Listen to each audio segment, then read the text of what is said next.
Bon, nous venons maintenant de comprendre ce qui fait la valeur d'une action et donc d'une entreprise. C'est donc quelque chose de très, mais vraiment très différent du patrimoine net d'une entreprise.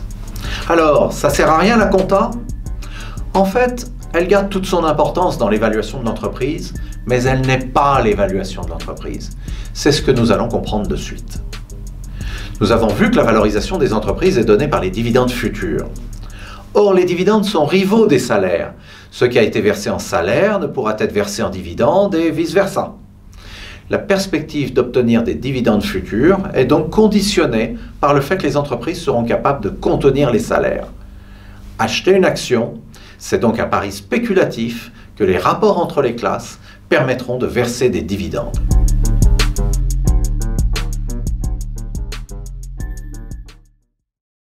Si le patrimoine net de l'entreprise, évalué par la comptabilité, n'est pas la valeur de l'entreprise, on peut légitimement se demander quel est l'intérêt de la comptabilité, quel est l'intérêt d'évaluer le résultat de l'entreprise. Eh bien, si vous vous posez cette question, cela signifie qu'on doit revenir sur ce qu'est la comptabilité et l'évaluation d'un résultat. Nous l'avions dit, l'établissement d'un résultat est nécessaire parce que la gestion d'une entreprise ne peut se résumer à ses mouvements de trésorerie, ses encaissements, moins ses décaissements. Cela pour plusieurs raisons. La première est qu'une dépense est souvent faite pour être utilisée sur plusieurs années. Il serait donc faux de l'appliquer sur la seule année où on constate celle-ci.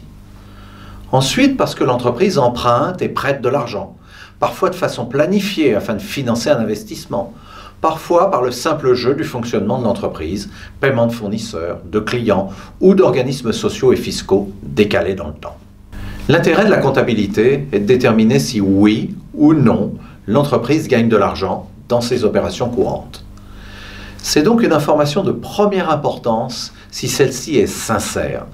Elle nous dit que sur l'année en cours, l'entreprise a réalisé une marge qui ne peut pas être immédiatement monétisée par les actionnaires parce qu'ils financent leur entreprise par leurs fonds propres.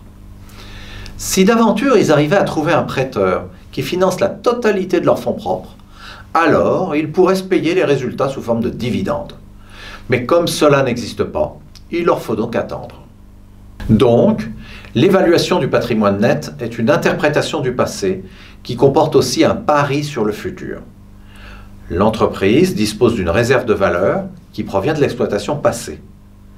Cette réserve pourra être restituée aux actionnaires si, et seulement si, les conditions d'exploitation se maintiennent dans le futur. La valeur de l'entreprise, basée sur les anticipations de dividendes, est totalement différente. Il s'agit d'une vision spéculative des dividendes futurs et non d'une évaluation de richesse que détiendrait l'entreprise. Dans la vision comptable, un dividende versé baisse le patrimoine net. À l'inverse, dans la vision financière, lorsqu'un dividende est distribué, et s'il est conforme ou supérieur aux attentes des actionnaires, il confirme et même revalorise l'entreprise. Ces deux méthodes de valorisation n'ont donc strictement rien à voir entre elles. Il est tout à fait possible qu'une entreprise qui a un patrimoine net important ne vaille rien du tout.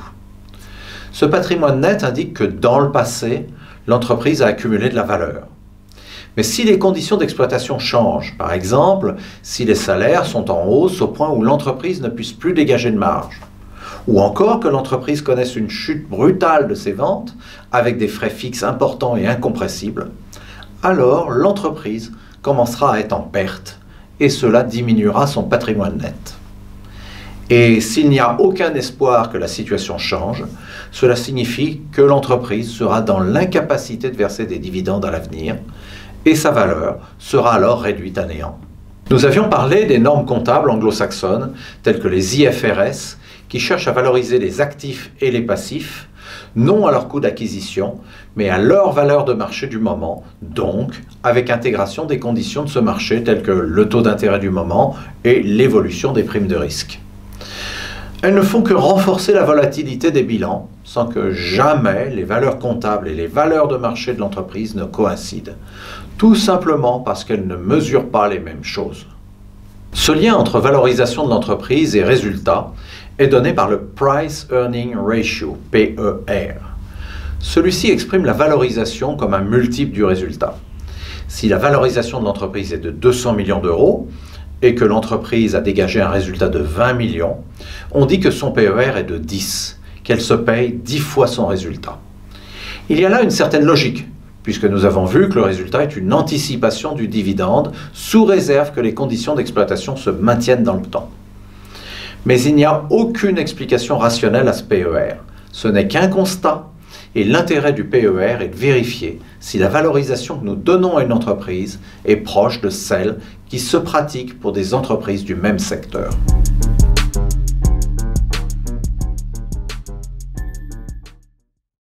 Dans la vision comptable, le dividende diminue le patrimoine net de l'entreprise. Mais cette vision comptable nous a aussi appris que le dividende était un rival des salaires.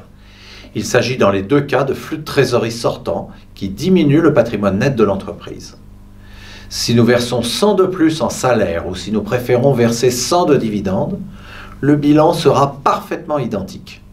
Cette rivalité des salaires et des dividendes est quelque chose de fondamental pour comprendre l'économie. Ce qui est versé en salaire ne pourra pas l'être en dividendes, toute chose égale par ailleurs, comme on dit en économie. La valorisation des entreprises est donc une estimation de ce qu'il sera possible de dégager pour les propriétaires de l'exploitation des entreprises. Il s'agit donc d'une valeur totalement spéculative sur cette rivalité entre salariés et propriétaires. Pire, le cours des actions exprime un état du partage de la valeur entre actionnaires et salariés.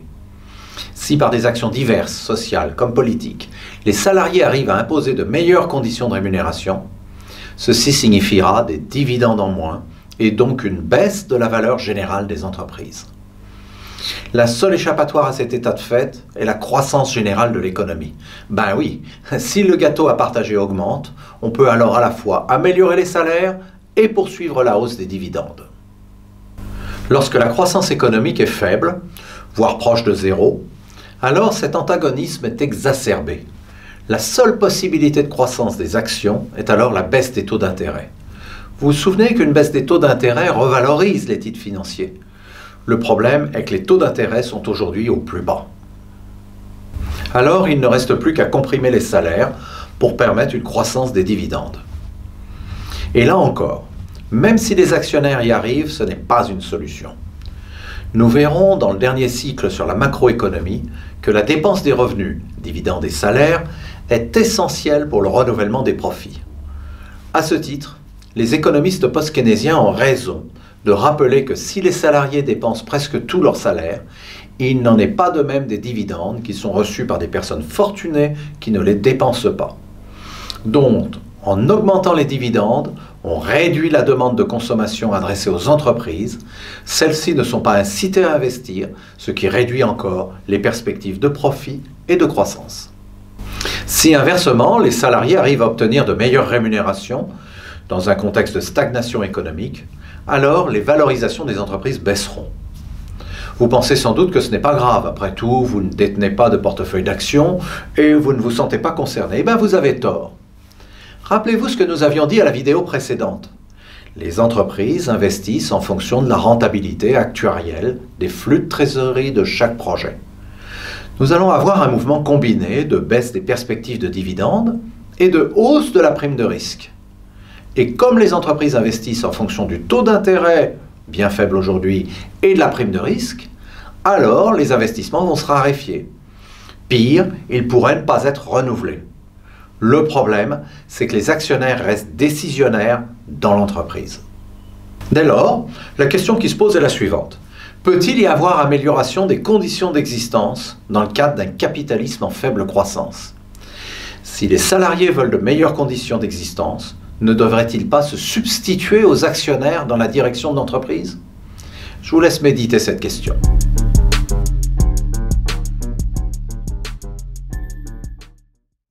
Nous venons de le dire, l'action est un titre totalement spéculatif. Investir dans le marché des actions, c'est croire que le scénario de croissance des dividendes contenu dans le titre est pessimiste et qu'il y a un potentiel de gain si on l'achète. Inversement, il vaut mieux s'abstenir, ou mieux, Si on croit que ce scénario est trop optimiste, il faut donc parier sur sa baisse. Parier sur sa baisse? Ben oui, c'est possible. On peut emprunter un titre à quelqu'un et s'engager à le rembourser ultérieurement, au bout d'un mois, de 6 mois, ou plus encore. Si vous pensez que le cours va baisser une fois le titre emprunté, vous le vendez. On dit alors que vous êtes short, vous êtes à découvert de l'action et vous le rachèterez juste avant de devoir le rembourser. On le vend, il vaut 100, on le rachète, il vaut 80. Vous avez gagné 20. Eh ouais, c'est la manip. On se dit qu'on prend des risques insensés? Ben non. C'est tout aussi spéculatif que d'acheter une action 100 en espérant que demain elle vaudra 120. Dans ce cas, j'aurais aussi gagné 20 et le risque est identique. Identique pour moi, oui, mais pas pour l'ensemble des marchés. Imaginons que je me sois trompé dans mon pari et qu'il me faille racheter le titre plus cher. Imaginez que je le vende à 100 et qu'il me faille ensuite le racheter 200. Si j'ai l'argent, c'est parfait. Je n'aurais fait que perdre 100. Mais si je n'ai pas l'argent, alors je suis dans l'incapacité de le racheter et donc de rembourser la personne à qui j'ai emprunté l'action. Dans ce cas, le propriétaire a définitivement perdu son action. Si par contre je m'étais contenté de spéculer sur la hausse d'une action, je l'aurais achetée. On dit alors que je suis en position longue. Et dans le pire des cas, je perds la totalité de la valeur de l'action. J'ai perdu mon argent, bien sûr, mais je n'en ai fait perdre à personne d'autre. C'est la raison pour laquelle la spéculation short est assez strictement encadrée pour éviter des défauts de remboursement en cascade. Je ne peux rembourser A, qui à cause de moi ne peut rembourser B, et ainsi de suite. Donc, on crée des marchés organisés, comme le marché à terme, qui permet de vendre avant d'acheter, mais qui exige que l'on dépose une somme en garantie qui est réévaluée à chaque hausse de l'action. On voit même apparaître des fonds d'investissement destinés au grand public qui développent des stratégies de long short. On parie sur des actions à la hausse contre des actions à la baisse, ou de short généralisé des marchés. On les parie à la baisse. De nombreux conseillers en gestion de patrimoine se veulent rassurants sur les actions, en expliquant qu'il s'agit de placements certes risqués, mais qui correspondent à une valeur patrimoniale. Nous savons maintenant que c'est totalement faux. Pour un épargnant, il est tout aussi risqué d'être long que d'être short. La seule différence, c'est que dans le premier cas, on ne se fait de mal qu'à soi-même, alors que dans l'autre, on peut déclencher des défauts d'emprunt en série, d'où l'importance pour le système de réguler strictement ces pratiques. Mais il est intéressant de voir que lorsque le discours dominant nous incite à investir en actions pour le développement de l'économie, des petits malins, eux, spéculent à la baisse. Mais si investir sur le marché des actions, c'est croire que les actionnaires auront le dessus sur les salariés, investir en short sur le marché des actions, ne serait-ce pas croire l'inverse? Là encore, je vous laisse méditer cette autre question.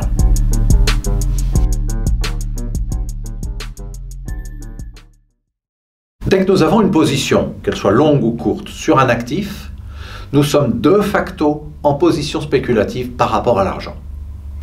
Ces actifs peuvent aussi bien être des actions que des obligations, des devises ou des matières premières. Que l'on soit clair, il est tout à fait possible que l'on soit involontairement en position spéculative. C'est le cas d'une entreprise qui vend à l'étranger dans une devise qui n'est pas la sienne. Si elle a vendu et qu'elle n'est pas en position de recevoir immédiatement son argent, alors elle est en position spéculative. Par exemple, si l'entreprise a vendu pour 100 000 $, mais sera payée dans 2 mois. À ce jour, sa contrepartie euro est de 88 000 €. Qu'en sera-t-il dans 2 mois?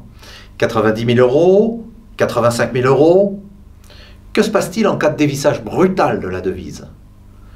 L'entreprise ne pourrait-elle pas finalement faire un gain inférieur à la rentabilité exigée par les actionnaires? Ou pire, une perte? Nous avons ici pris comme exemple le taux de change, mais nous pourrions prendre d'autres exemples comme les matières premières, les taux. Nous verrons au cycle suivant sur l'argent combien il est important pour les banques de s'assurer contre le risque de taux. Il est possible de s'assurer contre cette éventualité de différentes manières. 3 mécanismes existent: l'opération forward ou le contrat à terme, les options et les swaps. Il faut aussi comprendre que lorsqu'on s'assure vis-à-vis d'un risque, cela signifie qu'une ou plusieurs autres personnes prennent le risque inverse. Dès lors, il y a 2 types d'organisation de marché. Les marchés de gré à gré, ou OTC, over the counter, ou les marchés organisés. Dans les premiers, il y a des personnes clairement identifiées qui sont partie prenante au contrat. Le risque de défaut n'est donc pas exclu. Dans les secondes, ce sont des produits qui sont proposés sur un marché régulé dans lequel la solvabilité des intervenants est toujours garantie par des dépôts avec liquidation automatique d'une position lorsque la garantie est insuffisante. On appelle ces différents produits dérivés parce que leur point commun est d'être basé sur un sous-jacent qui est un actif existant. Si l'innovation financière continue sur ces produits dérivés, on parle aujourd'hui de dérivés, ils n'en sont pas moins très anciens et remonteraient à l'Antiquité, avec des options prises sur des récoltes à venir.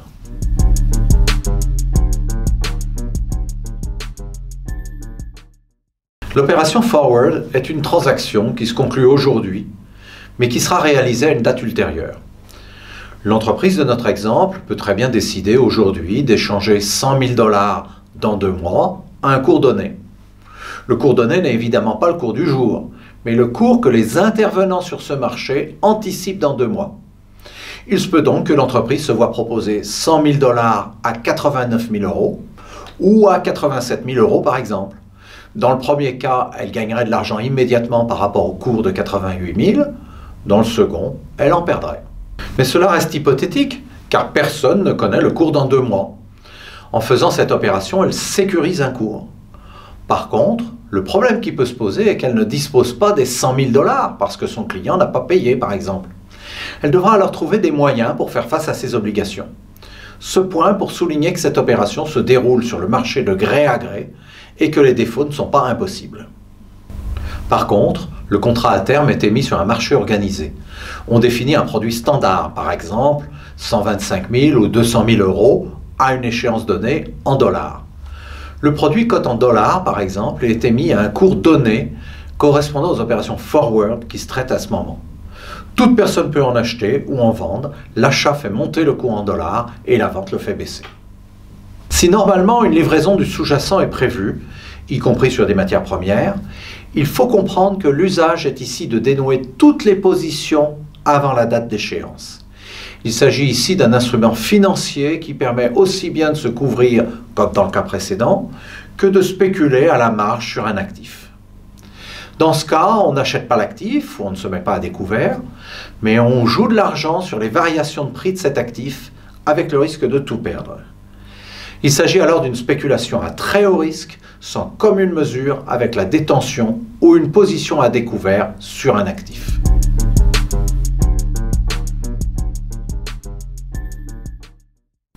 Si les contrats à terme permettent éventuellement de couvrir une position, on comprend que l'engagement est ici irrévocable.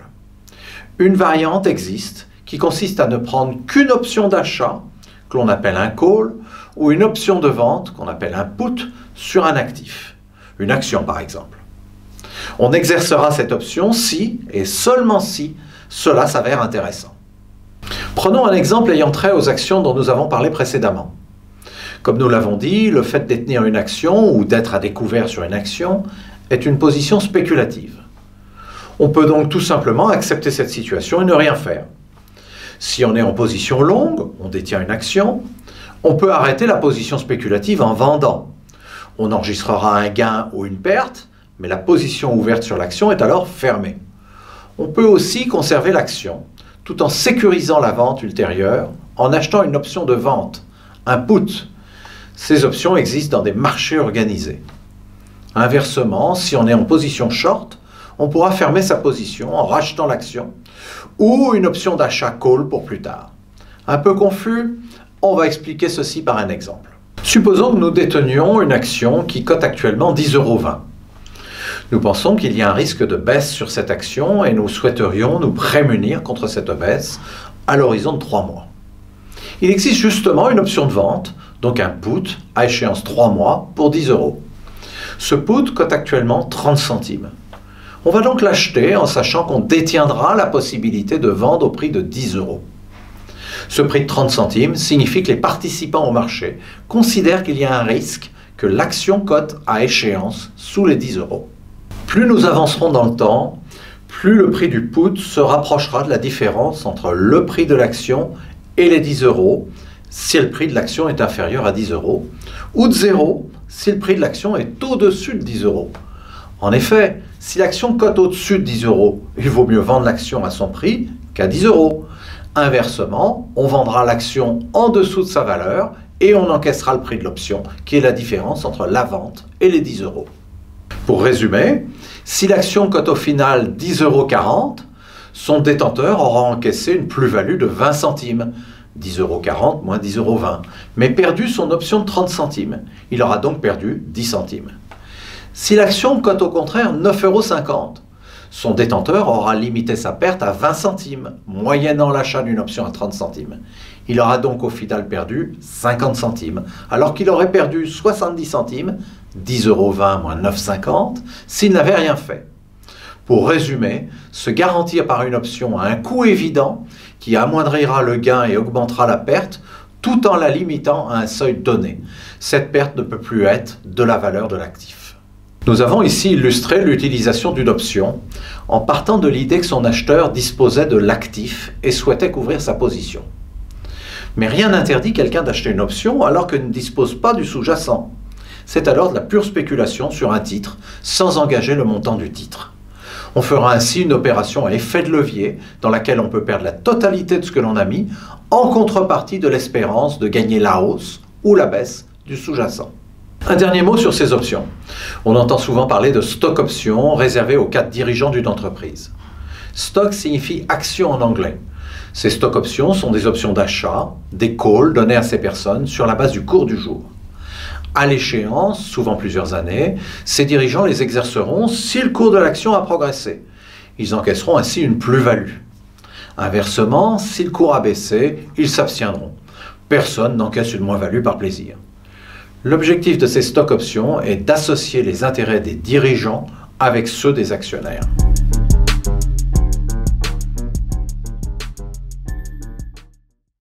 Si les swaps sont les produits dérivés sans doute les plus sophistiqués, ce sont aussi ceux qui, en montant, sont les plus importants et se développent le plus. Le principe est le suivant, il s'agit d'échanger, swap en anglais veut dire échange, entre deux parties prenantes, deux actifs sur une période de temps donnée, à des conditions préétablies. L'intérêt pour chaque partie est donc de bénéficier des rendements de l'actif emprunté contre le renoncement au rendement de l'actif que l'on a prêté. Très concrètement, on peut donc assimiler le swap à une opération immédiate ou un forward et à une opération forward plus éloignée dans le temps qui va s'effectuer en sens inverse. S'il est possible de faire des swaps sur actions, les utilisations principales se font sur les changes, les taux et les crédits. Un exemple de swap de change fréquemment réalisé par les banques consiste à échanger aujourd'hui une somme donnée, par exemple 100 000 $, contre 88 000 € et de prévoir l'opération inverse dans 3 mois à un taux de change donné, par exemple 89 000 € contre 100 000 $. Le principe d'un swap de taux est d'échanger du taux variable contre du taux fixe. Ce sont les swaps les plus répandus sur les marchés. Supposons deux entreprises A et B ayant l'une et l'autre des conditions d'accès au marché différents. L'entreprise A est la plus solide et peut emprunter à taux variable Euribor plus 0,5% et à taux fixe 1,5%. Pour information, l'Euribor est un indice de court terme de la zone euro. Nous y reviendrons dans les vidéos sur l'argent. L'entreprise B, elle, est moins reconnue et peut emprunter à Euribor plus 1% et à taux fixe à 2,5%. Il y a donc un différentiel de 0,5% de taux entre les deux entreprises que l'on peut se partager. L'entreprise A souhaite emprunter à taux variable et l'entreprise B à taux fixe. En opérant un swap, ils vont être capables d'améliorer l'une et l'autre leurs conditions d'emprunt. Plutôt que d'emprunter à taux variable comme elle le souhaite, l'entreprise A va donc emprunter au taux fixe de 1,5% et va reprêter à l'entreprise B à 2%. Plutôt que d'emprunter à taux fixe comme elle le souhaitait, l'entreprise B va emprunter à Euribor plus 1% et reprêter cette somme à l'entreprise A à Euribor plus 0,75%. L'entreprise A emprunté à Euribor plus 0,75%, mais obtenu une prime de 0,5% sur le prêt qu'elle effectue à l'entreprise B. Donc, ses conditions d'emprunt se sont améliorées. Elle emprunte à Euribor plus 0,25% au lieu de Euribor plus 0,5%. L'entreprise B a emprunté à 2%, mais a dû consentir à un rabais de 0,25% sur le prêt qu'elle a fait à l'entreprise A. Elle emprunte donc au final à 2,25%, ce qui est mieux que les 2,5% auxquels elle pouvait prétendre. Des petits pourcentages, certes, mais sur des grosses sommes. C'est malin, non? Autre swap, les swaps de crédit sont sans doute ceux dont le développement est le plus fort, compte tenu de l'importance grandissante des risques de crédit.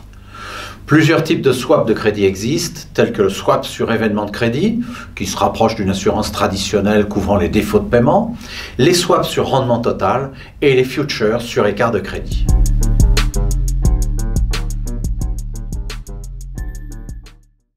Nous venons de passer en revue les principaux produits dérivés. Comme nous l'avons expliqué, l'objectif initial des produits dérivés est de fournir des assurances contre les variations de différents actifs que sont les emprunts, les titres de propriété, les devises et les matières premières. Par définition, on ne peut s'assurer contre un événement que si une contrepartie se présente pour prendre le risque inverse. Le développement disproportionné de ces produits dérivés sur les marchés de gré à gré peut faire craindre des risques de défaut en chaîne dont l'épisode de 2008 n'a été qu'un avant-goût. Nous avons vu que les actions sont des produits fondamentalement spéculatifs, très sensibles au rapport entre les classes sociales. Les instruments de couverture sur les actions, qui sont essentiellement basés sur des marchés réglementés, ainsi que les possibilités de vente à découvert, permettent d'attirer de nombreux spéculateurs, notamment des hedge funds. Est-ce qu'ils apportent de la stabilité au marché? Assez difficile à soutenir, dans la mesure où les risques qu'ils prennent peuvent parfois être assumés par la collectivité si leurs pertes dépassent leur avoir.